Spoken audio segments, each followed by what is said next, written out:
ner malaron wang ka changdar ka tiang ka ta no kon tingul we kan no .tv family ani manu ne mer yang do palan barara wala ka changa wal kel ka payang wan pan ron ba do dara wude jandara wude bakel ka wobe non lar ka tungne tina wi mon keleo kan ya makan wore lar kon jo ne dialo kon la lingwa me won kan ka titino na karami la lingwa ma ko jen be ne kon bu ka tika linga tilar ka rodere we ka South Sudan to kon ka lari nyiti de banong yenta maka chanka wal kel ka payang wan pani ka wejen bene dial kon la linga to ngati na bika teka lewi mon keleo lara nyamen goro go balar kon chet kemen ci kon dial nen ka social media ngo ci SSP dia betre dor ka ko ba ci jente netin kon chal ka GSP le ay go chaka wa magwana na teka tin ala go ken pankien ci kor ci dom ka gwadung tin andor me chal ka dilule payam ka ko ba county ancora mante me jati ne lawo kana no ngo kwa kondi ala la laren go jende na telefono konde na kan ko bana ne kon sie families kon bana ka yoda ka mendong den go ne diatin kon te lar ka je ken go dong go na te chaptin ka te go sie go te chap te katin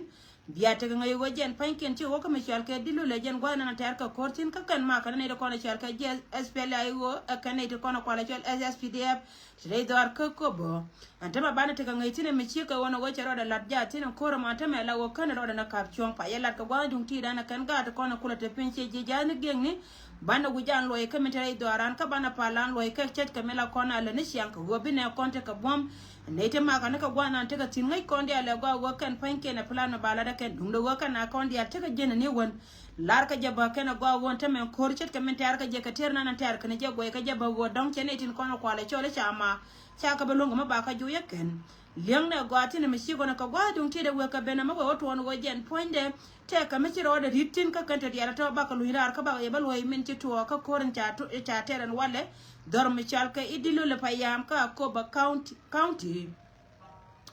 Rai nong dina banyo ka lui ko na plan ko re shaling pana go chi nyen kama dor michal ka alago ka rona bawot rai dor ka juba gwade da net dol ka dol tin shelo ka lugara ma chartin wi mon gara ko re da na chi nyen jen plan gana men ngai kondi ale go tin won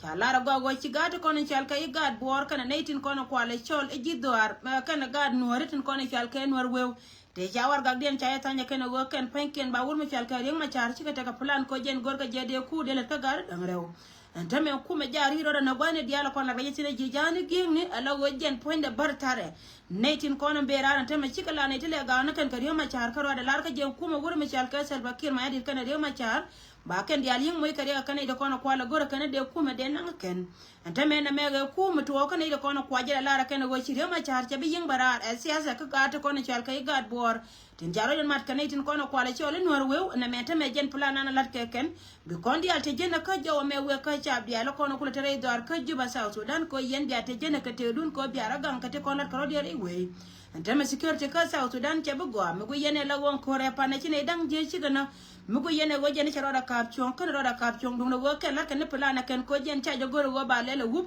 ko go ken panken ka ro dien te ka tanke ne cha me lat ka cha no ko chine de kono chal ke do la Africa tin kono chi wore we ka South Sudan chi ga agri ka korwe en go jen pone bina lo imale meda ne be kana re ke 2018 ba namo chi ga ne dialo ko la jino bi en tillo ka je ken go jen be mal South Sudan ba lo tin chi ka te ka me sha lo kan ka gor ga je de cha mi je de cha ba ken dum no go yen cha tin kono chal ka cha jino ba Sudan re we ka juba ya ngai go wo tira ram lo ye ka tele ye gang bram ro de lon ka bara gang ka ro da gwa de metetin titika ken kono goro go banyo ka lu jaw ka te pande ko na chiro da lat chet ka me che je linga puje no go je ne sha ma cha yot doy ka mai ka gwa mi dum tir ka bi kot ba to ka ro ye da ne no re ka kane ti diara to a chap ka kane ta to te la lar ka je go je ne ka yan ko ne a chap ti ka me chi ne la re ne ka nyam en go jen ka ti diara ri go to ko go jen bu kor ba te tin ka juba ka gor ka ne jen ta ma kan gara da rew san bakir ma yadir ka ne wur ma chal ka re ma chal bi go yin jen ka ku me di nan ta tin ko ku me ta ma ja chi jen ka wur ma chal ka selfa kana jang te ko de lar ka ro de ne ku me di en ja cha nyo ko me dir ka jena ne de ko no gor ka pa wa ken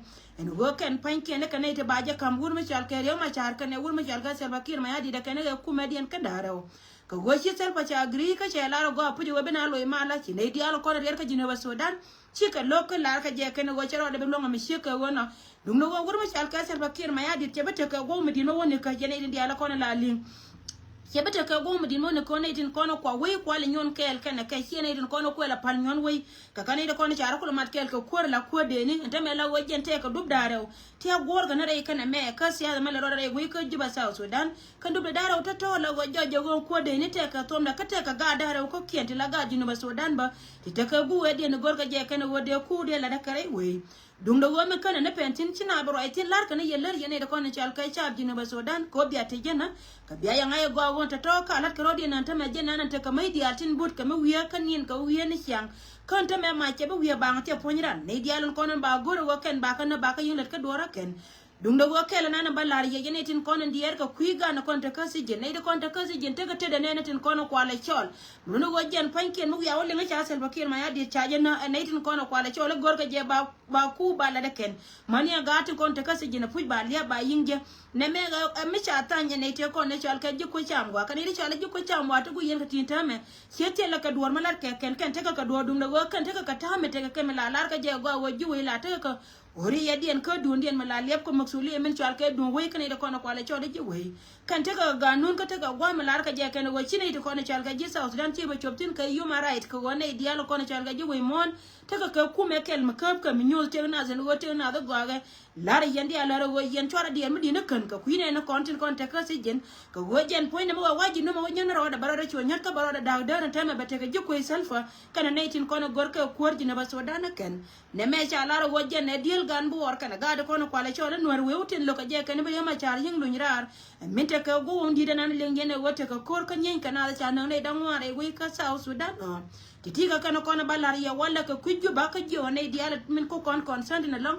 kay sharp to konti la jel gone diala konti ka sinu wore we sela mal baya la lar wo te da rodun ka jel kono jel ka yakara la nyur gwade li ha jek ray kalu gwadu miti tin miti rar ka jinba la ga kalu ka jen point de biye ngai go amore jo je je jek gel biya ta kai na gad ko mani yene diala kono te ka kem nitin kono te yen tin ka te ka manga tela mani ka na kula kem unimis mintene dia tega tilar yandi alarba wa biara tit ka jelo kon jelo ya ka benun re ka lete kon la dien ka ba titiga kana kon balari ka jen godum tira min tore garandar michal ka akoba county ngode ka mitela tela tok michine lu nyira ar kane kon we woto won wajen yo kuin charo da kwertin ba nyo ka malwe ga je yenwa .tv bane lu nyira ar ko ba ka yebal lar men ci to ka jen kor mane lakini kor ja tin tame ngode ka me ko continue karena na paila da kan ga ta kon chal ka ga kon we na wijantin ne tin kon tar ka kora kan ci ne da kon shaben ma ala wajen ka ji ku me SPL ayo ka kan kon shaben ma dung da wajen cha jala ra go kan ne tin kon kwale chole log lo jang kan ka pelba mon gon lo jang ta ma kan ku me SPL ayo ka kan kon shaben ma SSPD ya betare idwar ka ko ba ala wajen gore je go wo be ne di kon shal ka ji ku me SPL ayo ba ka yingo ere idwar ka ko ba gwana na tagatin dung no gor la den cha Allah na je ka kan tin kon lar ka je kan che je jane geng ni we ka je wajen point da ba ying da ne ro da dar bani di ala kon tagatin yem na kama ne gwa be we ka bena mu we te ka te walun jaw ba ka nyoka man we ka ye broda ko gara piska yandi ala ko mala ya pode ne di ala kon shianga gwi gwa me lwanga ko be titi be ga shiaka ne kon ko be ne kon te ka liem ka ba lunyirar ka gwa jung ti da we ka bena anyi mane ne mere yang do par broda ko gara ka ba na je ka ta no kon te go te we ka bento